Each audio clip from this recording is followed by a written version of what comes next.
Menuju pentas dunia kurang dari 3 hari lagi, Timnas Indonesia akan menghadapi laga perdana putaran keempat kontra Arab Saudi. Lalu bagaimana kesiapan skuad Garuda jelang babak penentuan kali ini?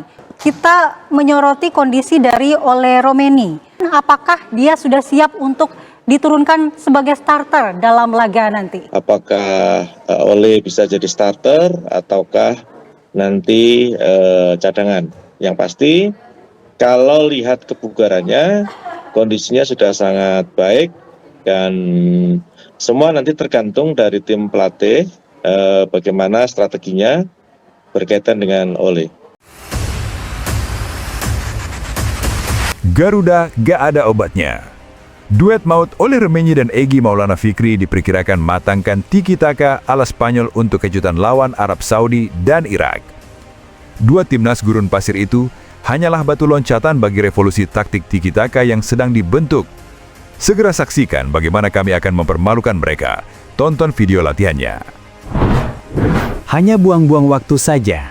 Media Arab Saudi panik dan was-was. Soroti kekuatan sejati timnas Indonesia jelang duel krusial babak 4 kualifikasi Piala Dunia 2026.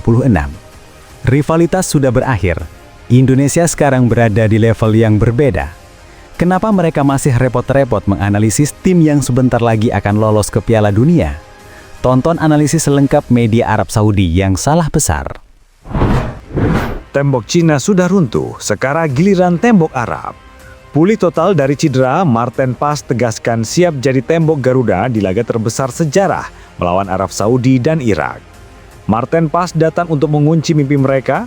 Persiapkan diri Anda melihat Arab Saudi dan Irak frustrasi oleh penjaga gawang yang akan membawa Garuda terbang ke Amerika.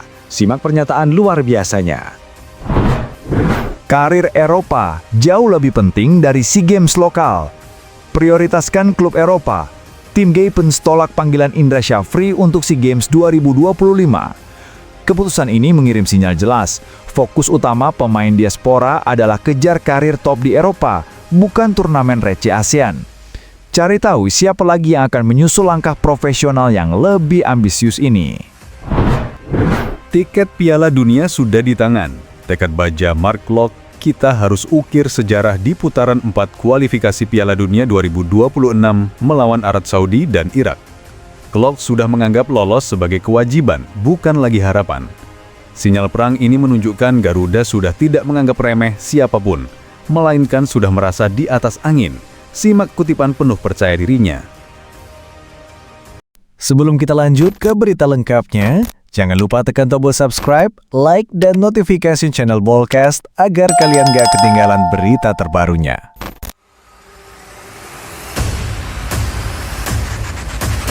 Duet masa depan Garuda, Ole Romeni dan Egy Maulana Fikri diperkirakan matangkan tiki-taka ala Spanyol untuk kejutan lawan Arab Saudi dan Irak. Kabar gembira menghampiri penggemar timnas Indonesia.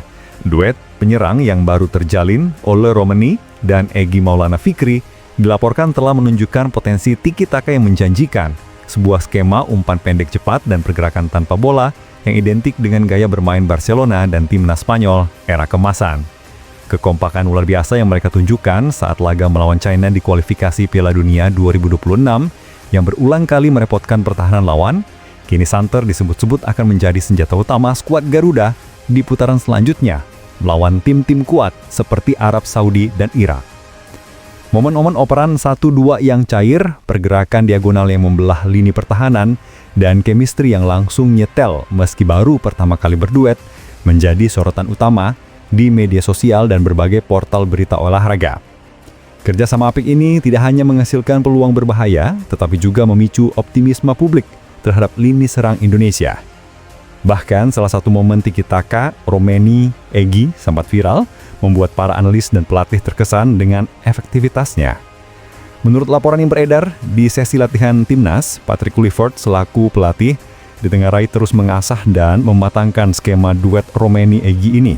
Kombinasi antara kecepatan, visi bermain Egy dengan kemampuan finishing dan holding ball Romeni dinilai akan sangat efektif untuk membongkar pertahanan Arab Saudi dan Irak yang dikenal solid. Fokus latihan ditujukan agar perpaduan tiki-taka yang mereka peragakan tidak hanya sekadar indah, tetapi juga mematikan. Pengalaman Romani bermain di Eropa dan skill olah bola EG diharapkan dapat menjadi kunci untuk meraih hasil positif di pertandingan krusial mendatang dalam upaya Indonesia mengamankan langkah menuju Piala Dunia 2026. Antusiasme netizen pun memuncak menantikan aksi heroik duet ini di laga-laga selanjutnya. Media Arab Saudi panik dan was-was soroti kekuatan sejati timnas Indonesia jelang duel krusial babak 4 kualifikasi Piala Dunia 2026. Suasana tegang menyelimuti media massa dan komunitas sepak bola Arab Saudi menjelang pertemuan krusial melawan timnas Indonesia di babak 4 kualifikasi Piala Dunia 2026 zona Asia. Berbeda dengan pandangan meremehkan yang biasa ditujukan kepada tim Asia Tenggara, kali ini media-media di negeri petrodolar menunjukkan sikap yang lebih hati-hati, bahkan cenderung was-was mengacu pada rekor pertemuan terakhir kedua tim yang menjadi trauma bagi The Green Falcons. Fakta yang memicu kecemasan media Saudi. Rekor buruk lawan Garuda. Kecemasan utama media Saudi seperti yang disoroti oleh akun-akun olahraga populer adalah performa timnas Indonesia di babak sebelumnya. Skuad Garuda asuhan Patrick Kluivert tidak terkalahkan melawan Arab Saudi, meraih hasil imbang 1-1 di Jeddah dan kemenangan meyakinkan 2-0 di Stadion Utama Gelora Bung Karno. Kemenangan 2-0 itu disebut-sebut sebagai memori pahit yang masih melekat, membuat mereka berharap Arab Saudi tidak berada satu grup dengan Indonesia di babak 4. Salah satu media Saudi sempat menganalisis skuad Indonesia dan menarik kesimpulan yang kontroversial. Dominasi pemain Eropa justru bisa menjadi kelemahan karena kendala bahasa dan kurangnya chemistry antar pemain asli Indonesia dengan pemain keturunan. Meskipun terdengar seperti upaya untuk meremehkan, analisis ini menunjukkan betapa detailnya pemantauan mereka terhadap komposisi timnas Indonesia yang didominasi pemain-pemain yang merumput di benua biru. Secara keseluruhan, media Arab Saudi tidak lagi memandang sebelah mata timnas Indonesia. Mereka mewaspadai rekor buruk di masa lalu, terganggu dengan protes wasit, dan menganalisis setiap detail kecil dalam skuad Indonesia. Kecemasan ini adalah cerminan dari peningkatan kualitas timnas Indonesia yang kini dianggap sebagai ancaman serius, bukan lagi sekedar tim pelengkap di kualifikasi Piala Dunia. Tekad baja March Clock, kita harus ukir sejarah di putaran 4 kualifikasi Piala Dunia 2026 melawan Arab Saudi dan Irak. Gelandang senior sekaligus salah satu pilar timnas Indonesia, Mark Klok, menyampaikan pesan penuh optimisme dan ambisi menjelang dua laga krusial di putaran keempat kualifikasi Piala Dunia 2026 zona Asia Grup B. Dalam tandangan terberat skuad Garuda sejauh ini, Klok menegaskan bahwa seluruh tim memiliki target tunggal, mencetak sejarah dengan meloloskan Indonesia ke putaran final Piala Dunia 2026. Indonesia dijadwalkan menghadapi tuan rumah Arab Saudi pada 9 Oktober dan dilanjutkan melawan rival tangguh Irak pada 12 Oktober di King Abdullah Sports City, Jeddah. Hanya juara grup yang berhak mendapatkan tiket otomatis ke Amerika Serikat, Kanada, dan Meksiko. Optimisme di tengah tantangan berat. Meskipun menyadari betul beratnya persaingan di grup B, terutama karena Arab Saudi diuntungkan sebagai tuan rumah dan Irak selalu menjadi lawan yang sulit, Klok menolak datang sebagai tim pengembira. Ini tentunya tantangan besar untuk bisa lolos ke Piala Dunia, dan tentu ini adalah harapan kita semua, ujar Klok yang baru-baru ini kembali mendapat panggilan ke skuad Garuda asuhan pelatih Patrick Kluivert. Pemain naturalisasi kelahiran Belanda ini menekankan pentingnya mentalitas dalam menghadapi tekanan pertandingan besar tersebut. Kita harus optimis, kerja keras, dan semoga kita bisa menciptakan sejarah ini sekarang dalam 1 pekan ke depan. Kita akan coba usahakan itu semaksimal mungkin. Motivasi untuk negara, bukan individu. Klok menambahkan bahwa perjuangan ini jauh melampaui kepentingan individu. Ini bukan untuk Mark Klok, bukan untuk siapapun, tetapi untuk negara, untuk membuat sejarah yang besar di negara ini, tegasnya. Pernyataan ini menegaskan fokus kolektif tim untuk mengulangi pencapaian bersejarah yang terakhir kali terjadi pada tahun 1938 saat masih bernama Hindia Belanda. Timnas Indonesia saat ini tengah menjalani pemusatan latihan di Jeddah dan telah menyambut kedatangan beberapa pemain kunci dari luar negeri. Dengan tekad baja yang diusung Klok dan rekan-rekan setimnya, Indonesia berharap dapat memberikan kejutan di 2 laga penentu nasib menuju Piala Dunia 2026. Pulih total dari cedera, Martin Paes tegaskan siap jadi tembok Garuda di laga terbesar sejarah melawan Arab Saudi dan Irak. Kabar baik datang dari kubu timnas Indonesia menjelang babak 4 kualifikasi Piala Dunia 2026. Penjaga gawang utama, Martin Paes, memastikan bahwa kondisinya telah pulih sepenuhnya dari cedera hamstring yang sempat meragukan kehadirannya. Kiper FC Dallas ini telah mendarat di Jeddah, Arab Saudi dengan tekad kuat untuk mengawal gawang Garuda dalam 2 laga krusial melawan tuan rumah Arab Saudi dan Irak. Kehadirannya menjadi sangat penting setelah kiper lain Emil Audero dipastikan absen. Fakta kebugaran Paes dan tekadnya pulih setelah 9 pekan. Martin Paes sebelumnya menepi selama 9 pekan bersama klubnya, FC Dallas, setelah mengalami cedera hamstring serius pada akhir Juli. Namun proses pemulihan yang intensif termasuk bersama pelatih atletik FC Dallas membuahkan hasil. Paes secara pribadi menyatakan, "Saya merasa luar biasa, ada sedikit bekas luka dan kadang terasa kaku, tapi selebihnya sangat baik." Kebugaran ini ditandai dengan kembalinya ia ke bangku cadangan FC Dallas pada laga MLS akhir pekan lalu, menjadi sinyal comeback yang sangat ditunggu-tunggu. Siap jadi benteng pengganti Emil Audero. Pulihnya Paes tepat waktu menjadi keuntungan besar dan solusi bagi pelatih Patrick Kluivert, terutama setelah Emil Audero dipastikan absen karena cedera.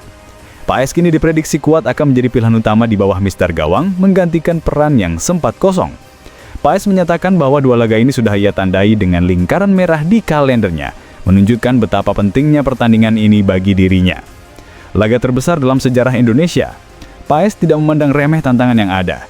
Ia menyebut 2 pertandingan di babak 4 ini melawan Arab Saudi pada 9 Oktober dan Irak pada 12 Oktober sebagai pertandingan terbesar dalam sejarah negara ini.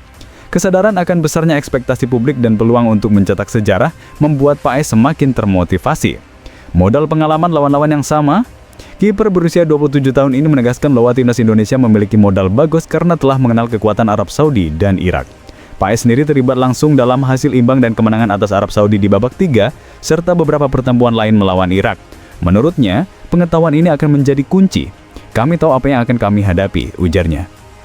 Ia berpesan agar tim bermain tanpa terbebani. "Kami tidak boleh membuat diri kami terlalu terbebani. Kami harus bermain seperti yang kami tahu." Kesimpulannya, kembalinya Martin Paes yang bugar dan penuh motivasi memberikan dorongan moral yang signifikan bagi timnas Indonesia. Ia siap menjadi palang pintu terakhir Garuda dalam upaya mewujudkan impian lolos ke Piala Dunia 2026 yang ia sebut sebagai pencapaian yang berarti segalanya untuk Indonesia. Prioritaskan klub Eropa. Tim Gaypens tolak panggilan timnas U22 Indonesia untuk SEA Games 2025. Kabar mengejutkan datang dari kancah sepak bola internasional, di mana pemain keturunan Indonesia-Belgia, tim Gaypens, dilaporkan menolak panggilan untuk bergabung dengan timnas U22 Indonesia yang tengah bersiap menghadapi SEA Games 2025 di Thailand. Keputusan ini yang pertama kali dikonfirmasi oleh media Belanda, Forza FC Emmen, didasarkan pada keinginan pemain berusia 20 tahun tersebut untuk fokus penuh pada perkembangan karirnya bersama klubnya di Belanda, FC Emmen, yang berkompetisi di Eerste Divisie. Gaypens yang berposisi sebagai bek sayap sejatinya termasuk dalam daftar 32 pemain diaspora yang dipanggil oleh pelatih timnas U22 Indonesia, Indra Syafri, untuk mengikuti pemusatan latihan jelang pesta olahraga Asia Tenggara tersebut. Namun media lokal Belanda menyebutkan bahwa Gaypens setelah berdiskusi dengan pihak klub memilih untuk tetap tinggal di Emmen demi mempertahankan dan meningkatkan menit bermainnya. Alasan utama penolakan ini cukup beralasan, mengingat jadwal SEA Games 2025 pada 9 hingga 20 Desember bertabrakan langsung dengan jadwal kompetisi domestik FC Emmen. Pada periode tersebut, FC Emmen dijadwalkan menghadapi 3 laga penting di Eerste Divisie. Bagi seorang pemain muda, kehilangan kesempatan bermain reguler di klub Eropa dapat menghambat prospek karir jangka panjangnya. Keputusan Gaypens ini menyoroti dilema klasik yang dihadapi pemain diaspora. Memilih antara membela tim nasional di turnamen regional yang tidak masuk kalender FIFA dan klub tidak wajib melepas atau memprioritaskan perkembangan karir di klub Eropa. Meskipun menolak tampil di SEA Games, penampilan Gaypens bersama FC Emmen justru semakin bersinar. Ia baru-baru ini mencetak gol penting yang bahkan mendapat predikat Best Goal of the Month di Eerste Divisie, menunjukkan bahwa keputusannya untuk fokus di klub telah menghasilkan kontribusi positif. PSSI dan jajaran pelatih timnas U22 yang dipimpin Indra Syafri dikabarkan memahami dan menghormati keputusan Gaypens, sambil tetap berharap pemain tersebut dapat bergabung di masa depan untuk ajang yang masuk kalender FIFA.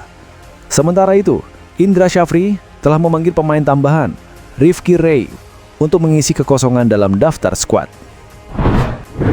Laga emosional di Jeddah, bek Irak Frans Putros menyebut duel melawan Indonesia bersejarah dan kirim cyber untuk Garuda.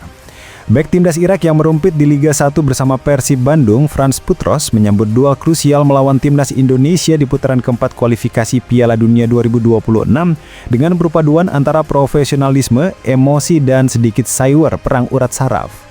Putros memastikan bahwa pertandingan penentu di grup B ini, yang juga diisi oleh Arab Saudi, memiliki nilai yang sangat besar bagi kedua negara.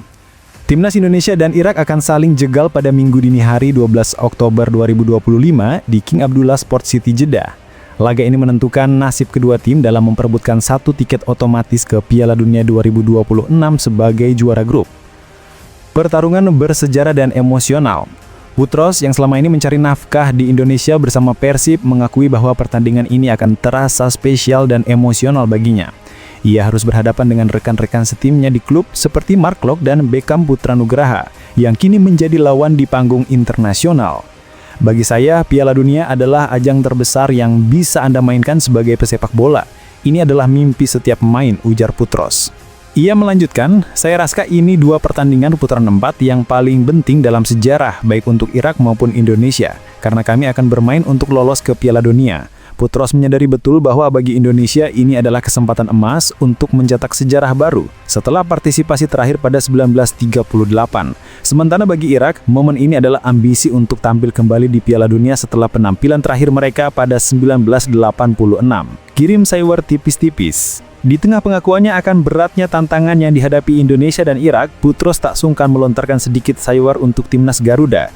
Ini tidak akan mudah, tapi saya akan berusaha untuk membawa Irak lolos ke Piala Dunia. Dan seperti yang saya pernah katakan, mungkin Indonesia bisa berada di urutan kedua, saya melaju dengan jalan yang lain. Katanya sambil tersenyum. Pernyataan ini menunjukkan bahwa Putros sangat optimis Irak mampu mengamankan posisi juara grup B. Meski demikian, ia menegaskan akan tetap bersikap profesional. Kita akan lihat siapa yang melaju, tutupnya. Memberikan penekanan bahwa hasil akhir di lapangan adalah penentu segalanya, di mana semangat profesionalnya untuk negara, Irak, tidak akan terganggu oleh hubungan baiknya di klub. Laga ini diprediksi akan berlangsung sengit tidak hanya karena rivalitas negara, tetapi juga karena adanya perang batin antara rekan-rekan satu klub di BRI Liga 1.